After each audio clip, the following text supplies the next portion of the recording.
Hello, everybody, and welcome to In Conversations with Suffolk Pride. My name is Thomas, and my pronouns are he, him, and I am joined by the wonderful Mr. Russell T. Davies. Hello, Hello, Russell. Thomas. Hello, happy Pride, happy Suffolk Pride. Thank you for having me.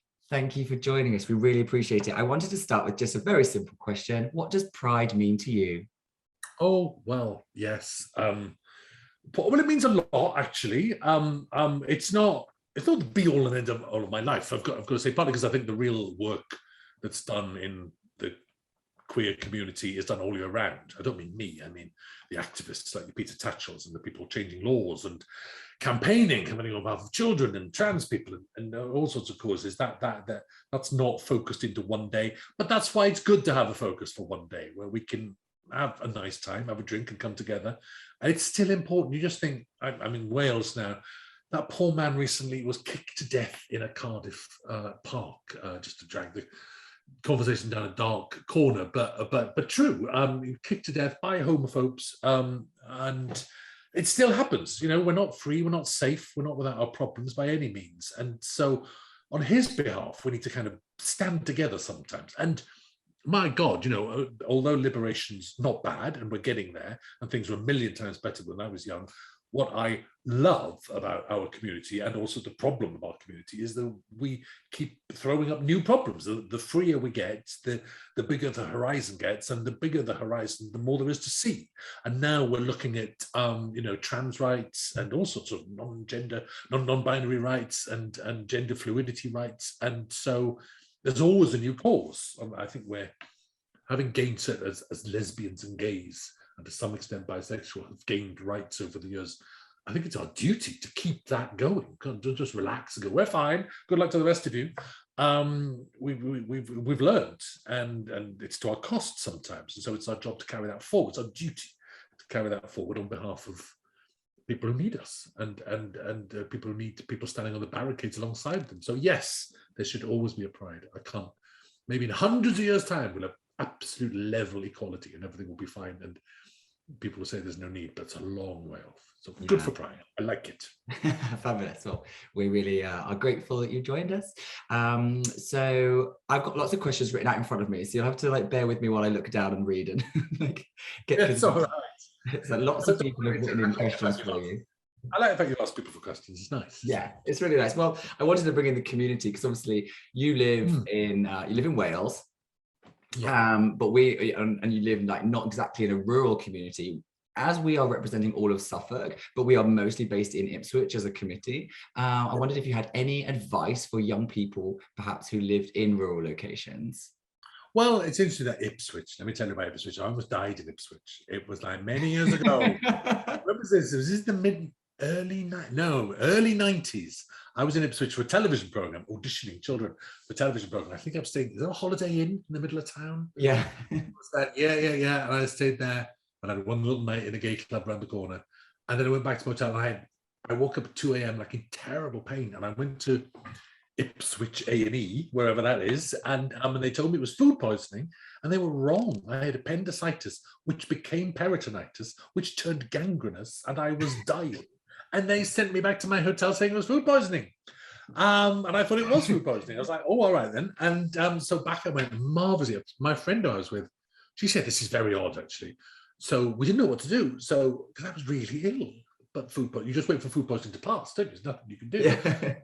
This is odd. So she drove me to my mother, bless her, all the way to Swansea. Ipswich to Swansea is as long as a journey you can manage almost in a hot, sunny day. Got to Swansea. My mother said, that's not food poisoning. Get to the hospital right now. They said, oh my God, that's you're gangrenous. Gangrenous. And 10 hours later, I woke up having been operated on. So that's Ipswich. You tried to murder me in Ipswich. Okay, great. And I've never been back. That's my memory of Ipswich. It's I am going to write to the local council and get you a blue plaque for that. And a terrible night in A&E where, oh gosh, there was somebody taking a terrible drug overdose in the next cubicle, and they were screaming, and his family were there. In fairness, that's why they prescribed me as food poisoning, because they had a lot tougher cases on their hands, so they didn't pay me much of attention. So anyway, we're coming back to rural spaces now. I'm not an expert on rural spaces at all, because I do live in Swansea. I also live in Manchester, which is as big a city as you can get. I spend my time between the two cities, and although Swansea's quieter, and I'm right next to the Gower, I'm right next to the beaches and the sea and stuff like that, I'm no expert on rural stuff. I mean, it's got to be better for people now than it was, because you can go online. I think the key always is to find like-minded souls. That is the key. Listen, if I was 18, I would have said to you, leave the rural area and go to the city. And when I was 18, that was more important. That was the only sort of freedom you could possibly have. That was vital.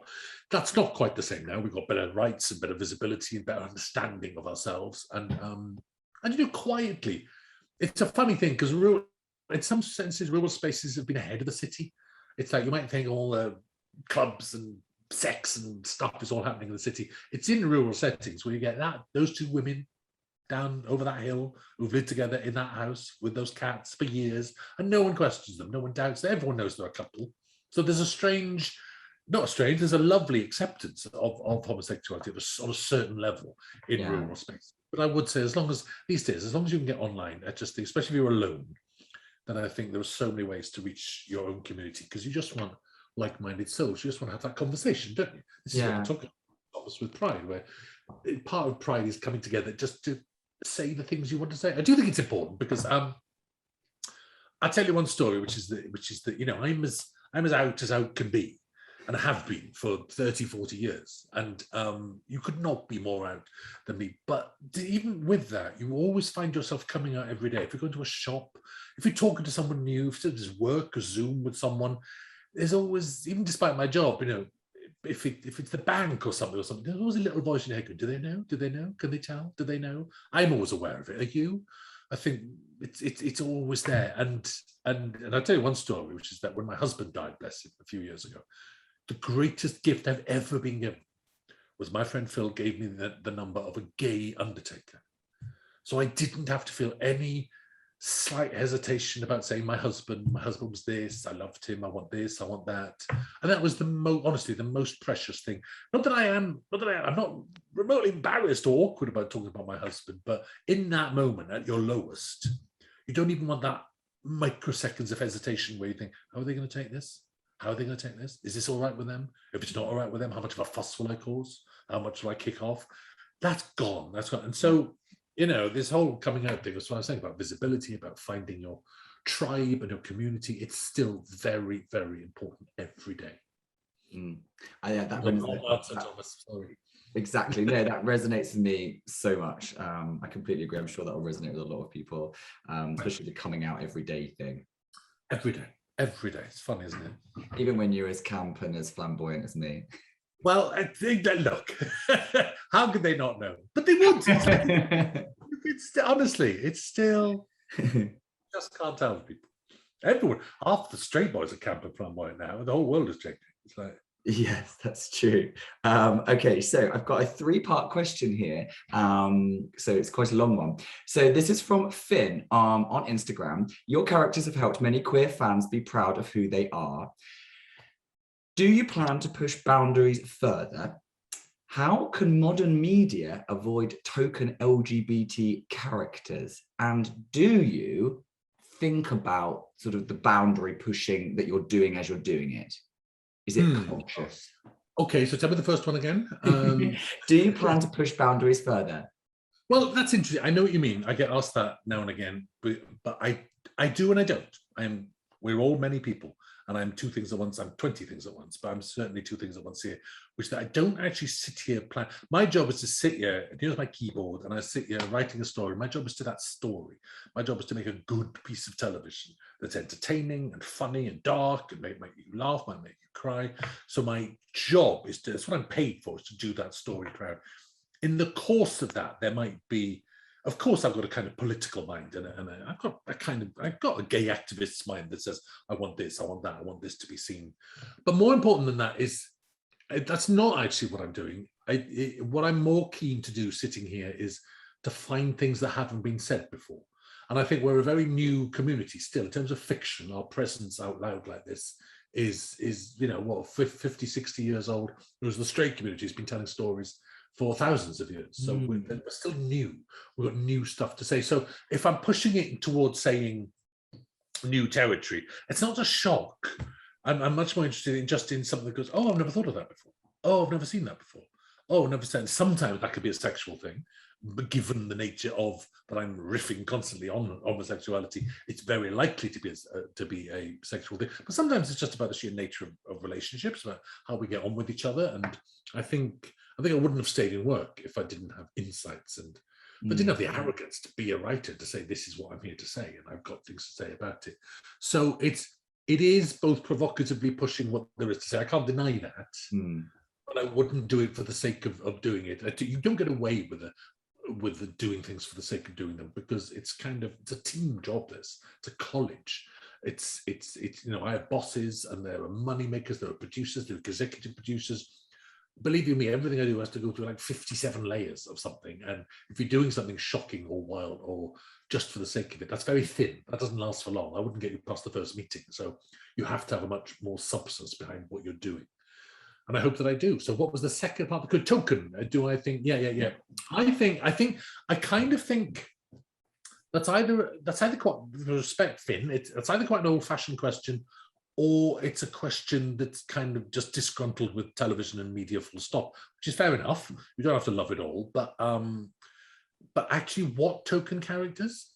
What are you talking about? Because I can't. Which ones? Which ones do you mean? Because I don't know which. I think the queer characters on TV are being written better. I'm genuine. Thomas, what's a token character? What's a token gay character on TV now? So I thought about this myself, and I couldn't think of any. Not necessarily the return character, but when they get crowbarred in as a fleeting moment, just a quick handhold, or a character has hundreds of scenes, but then you happen to find out in the background that they're in a sort of same-sex relationship, and you're like, well, that doesn't really mean that much to me personally. I think more character development is what. I do take what you mean there, and actually that's a cinema problem. I think that's very much the case in not there's plenty of independent queer cinema, but you're talking about blockbusters. You mean that those two women who hug in the Star Wars film, and that one man in the Avengers movie's got one line about his missing husband. And I take what you mean there, but yes, and oh my God, we all wish they were just all having sex with Captain America constantly. They are in my head though, and but that's where actually the gay audience is very creative, because for 100 years we've been very clever and smart at reading homosexuality into things where it isn't there, and also spotting it when it's tiny, and seeing it and extrapolating from that. Where the codes, performance codes, and codes of drama codes, we're very sophisticated audience in terms of seeing that. And I mean quite genuinely, is that I don't need a gay Avenger to be striding across the screen in order to fancy all the Avengers and to imagine they all have sex with each other, which is it's like get out of my way. I will think what I want about your product. You think you've made a very straight product, but when I'm watching it, it's a very important thing actually. When I'm watching it, I own it. Don't go think great, because it's mine, and it can be as queer as I like when it's doing that. That's really, really important that to put up with that. And also, it's like these are vast monoliths. They are slave. Culturally, they're enslaved to their budgets are dependent on a market in China, where homosexuality is treated dreadfully and is censored completely. So they're stuck. This doesn't excuse them, but they're stuck with the amount of stuff they can show. But they're slowly getting there. They are slowly getting there. There's there's all sorts of representation. I just watched what's it called? The Eternals at the weekend with its first deaf superhero and stuff like that. So we're getting there, and it's like, and you have to allow the first baby steps to be taken. So I don't know if they're token. I think they're more important than token. I think they are a first step. And you don't get to take the second step without the first step. Well, you can. That's like saying, I hate people who say you can learn to walk before you learn to run. It's like, no, just learn to run. Just go straight to the running. Just go straight there. Give me a superhero film and I'll make it as queer as you like. Go all around the world. But I think you're doing a pretty good job of making television queer already. but also sometimes we're not at the center. It's like when you talk about where a background character, maybe there's a lesbian who pops up with 2 lines. It's like, we've got to kind of take a deep breath and go, actually, that story's not about us. When we are getting a lot of representation on screen now. If you're thinking we're not, you're probably not watching enough. When you watch BBC One, which is like, which has Gentleman Jack on it, and Vigil, they turned their great big thriller, the biggest thriller of last year, had a lesbian couple at the heart of it, which is extraordinary. And they've just transmitted This Is Going to Hurt with Ben Whishaw and his sexy, lovely boyfriend at the heart of it. It's like, my God, there's a lot going on. And actually, people don't notice. I think actually this is going to hurt. It's quite revolutionary. It's a brilliant series, full stop. But also, it's the first time I've seen a show. Actually, Vigil was the same. That's 2 shows in a row that have queer lead characters, and that's not in the advertising of the show. Not to hide it, they're not hidden. They're certainly not hidden. They're front and center of the show. But the adverts, the trails, don't say gay, gay, gay. Here's a gay doctor. It's not about them being gay. It's just they just happen to be gay. This is their story. So there are actually massive revolutions happening at the same time. It's good stuff coming out there. Yeah, that Ben Whishaw is incredible, absolutely amazing. Oh, that show is basically the marketing of it. The word gay, the word queer isn't mentioned at all ever. No. And I know the people doing the PR, they did It's a Sin as well, and I think it's very clever, and I think it's very deliberate. It's not hiding it because you can't hide it. It's about a gay doctor. It's just saying actually what the show has to say about obstetrics and the state of the NHS and the way the government is grinding it out is much more important than the gay issues. And that is kind of a move forward. I think that's brilliant. Yeah. Really brilliant. Yeah, that's an amazing point. So where is the other question I wanted to ask you? I think I lost one. What's the one? Where is it? Yeah, I've got one amazing one about you writing over 3 generations. Oh, here we go. Oh, that's it. I've written for 3 generations. Like, you mean I'm old? Is that Thomas? You don't look it though. So this is from Philip on Instagram. You've been writing about the gay community for 3 decades. What do you think are some of the biggest changes and also most enduring traits? Oh, enduring traits. I thought, yeah, the changes are kind of obvious, really, which is that look, we can talk about so much stuff now. We're by no means better, but well, no, I'm not saying that all our problems are over, but the world is so much better in the West for the LGBTQ community, massively so. I mean, it's like when I wrote Queer as Folk in 1998, that at its center that has like a 15-year-old gay boy who comes out in school and to his family. When I wrote that was like writing about a comet. It was so rare. It was so extra. I was just starting to see 15-year-olds turned up in nightclubs for the first time ever in my experience, at least in Manchester. And that was such a rare thing. I thought I'd got to write about it. Now that's not remotely rare. I know, I still think most 15-year-olds are in the closet in school, but I also know, because I talk in school sometimes, and I know that there are plenty of boys and girls and binary people who are non-binary people who are out and happy and proud. I went to give a talk in a Manchester school recently, and their openly gay drama teacher told me that the boys were talking to the headmaster about getting a float in Manchester Pride. I think, God, that's literally a different world to the one I grew up in.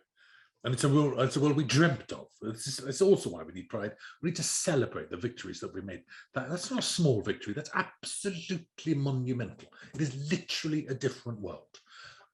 It's astonishing. And it doesn't mean all problems are over. And of course, what happens is the new problems crop up, which is liberty and freedom for trans rights and for all sorts of problems. But and that's where it comes down to the enduring traits, actually, which is that I can sell you this marvelous world that we're living in, full of freedom and liberty, but actually there are still plenty of people in the closet. Of course, there are still 15-year-olds in the closet. There are 50-year-olds in the closet. There are people who are 85 in the closet. There's very interesting stories that, it's a great story that's fascinated me recently, which is the amount of people who now are all living for longer, people who have to go into care homes or old folks' homes who find themselves going back into the closet because suddenly they're among strangers, suddenly they're staff, suddenly they're a bit divorced from their normal world, and they go back. Isn't that terrible? Isn't that fascinating?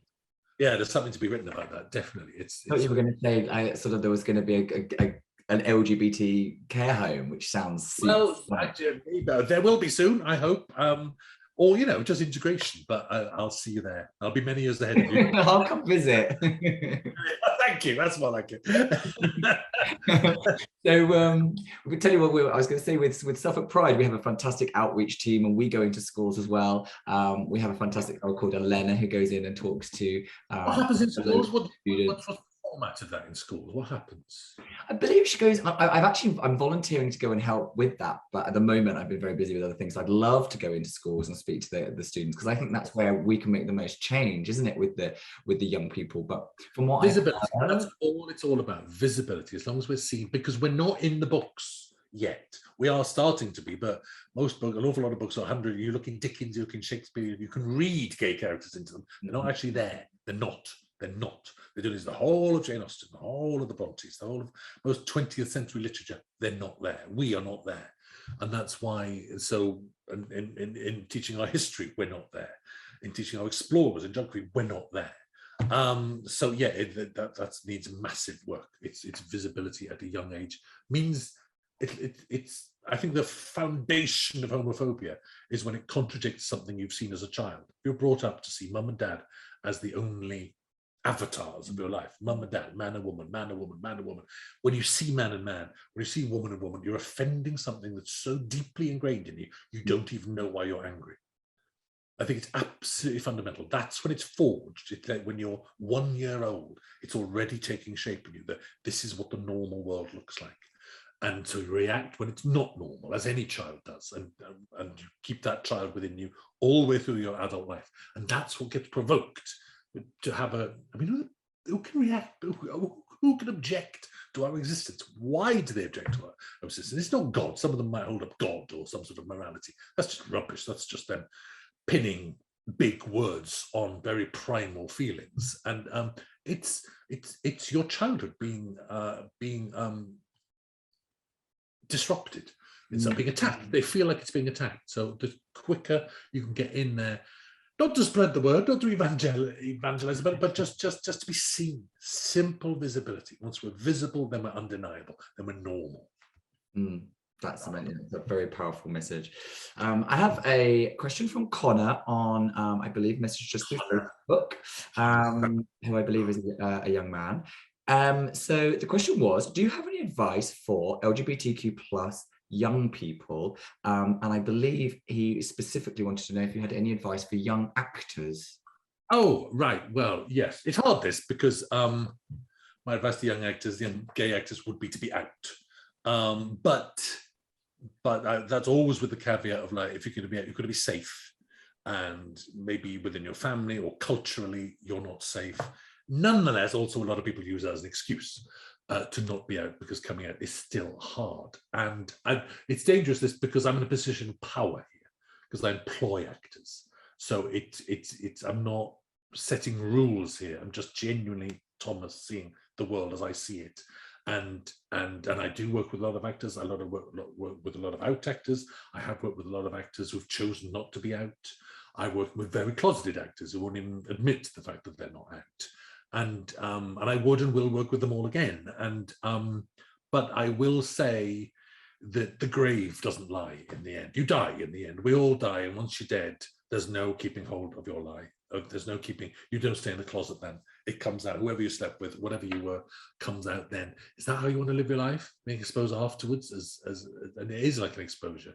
It does leave you vulnerable. It's live your life. Look, we're talking about closets and out and truth and gayness. It's like the simple choice is this: be honest or don't be honest. What's the answer to that? There's only one answer to that. There's only one path. And you're going to worry that it's going to lead you to less work. And then I've got to say to you, look at the world now. You're living 10 years behind or 20 years behind. Look at the world now. Look at the actors getting work. That fantastic series that's been on Chloe, with Erin Doherty in the lead. She's gay. She's out. She's happily photographed with someone just pointed that out to me the other day. I had no idea. And I'm very happy for her. That's wonderful. It's also irrelevant. It just goes to show there is work, there is work, there is work. If you think there isn't, you're not truly engaged with the culture that you want to be part of, because it's not true. There is tons of work. Actors often don't get work, so you might be blaming it on that. Whereas actually, it's simply not true. You're dealing with producers and directors and casting directors. You're dealing with the most liberal, small L liberal, left-wing, soft, happy people you could ever want to meet. It's not exactly a right-wing industry. It's not exactly a homophobic industry. If you go to the Hollywood, again, if you go into movies, then that changes. The bigger the money, the more restrictions there are. If you're talking about British television, which is the only thing I can truly talk about within the authority, you are mad to think there are restrictions upon you. And you're simply not looking at the real world. And you're inventing problems in order to not come out. That's my belief. But I also will stand up for the right of anyone to not to do that and, you know, and live their own life. But it's not your own life. It's someone else's life. Yeah. Once you start being in the closet, it's not your own life. That's very true. I have a question from Wayne Cool on Facebook, who asked, any chance of a Russell T Davies musical, specifically a Doctor Who musical? Oh, behave. Now stop it. I'm not going to do Doctor Who questions, I'm afraid, Thomas, because although I'm writing the show right now at this desk here, Jodie Whittaker's still the Doctor and Christian was still in charge until October this year, so I've got to keep quiet about it. And I don't think I'll do a Doctor Who musical anyway. Oh, I don't know. But the problem is, yes, or anything, yes. I think it's the kind of thing that's often said glibly, because people go, someone did it the other day on someone else's show, not something I'm working on, someone else's show, and someone involved with this show said, why are we making a musical? And I sat there and I thought, it's like, you don't just write a song and bung them in. If you want to write a musical, it takes years of development and years of it. I think people say that very glibly, making a musical. And people who make musicals are weeping into their tea because it's really hard work and so difficult and such a skill. So it's obviously not something I have a skill in. I've not done it. I've never done it. And that kind of is suggesting that I'm going to too old to learn now. However, if you want to set Wayne Cool, if you want to set my own life to music, literally the Rusty Davies musical. I'll write it. Right, there we go. Let's do it. Who would play you in your movie, in the musical of your lovely life? Woman. I love Judi Dench. Judi as Russell T. Davies. No, Celia Imrie. That's who could play me. Oh, perfect. I thought you were going to say Elaine Page based on your Attitude Award presentation. I am like 6'6" tall, and she would have a hard time. Yeah, that's true. Yeah, that would be a reach. Yes. Literally a reach. Okay, so my last question, it comes from Dor on Instagram, who said he has recently become re-obsessed with Queer as Folk, just as obsessed as he was when he was a little kid, a little closeted kid. He wants to know, where are those characters now? They are nowhere because they're fictional. They don't actually exist. So they stop. Okay. Top of my house picture. I don't do that. I don't sit there. Thank you, Dawn. What a lovely question. And I'm so glad. And it's available free of charge on all 4. Free streaming. I completely approve of free streaming. And so you can see that show for nothing. It's still a good show after all these years. Yeah. And I love it. I'm very fond of Queer as Folk changed my life. I love it. But I'm afraid I don't think about characters once they're stopped and gone. I'd be a bit mad if I sat here going, I wonder what Stuart's up to now. I wonder what Nathan's up to now. And that's why I've always got something new to write. So they're yours now, Dor. That's the point. It's been shown. It belongs to the viewers now. Just as I'm talking about how we queer owners own a Marvel film just because they happen to be straight doesn't mean we are. Same with any piece of fiction. Once it's gone out there, you own it. You picture where they are now and have a good time. That's lovely. Well, that's fantastic. Thank you so much for your time. I really appreciate it. And I hope you will visit Ipswich again and not nearly die at some point. You tried to kill me. You tried to kill me. Literally. I don't know why I don't press charges, actually. Is it too late? I think we might need a restraining order against you. 30 years, I think just within a 30-year period, I'm going to do it. Perfect. Well, I really appreciate it. Thank you for your time. Thank you, darling. Have a good Pride. Happy Pride. Bye.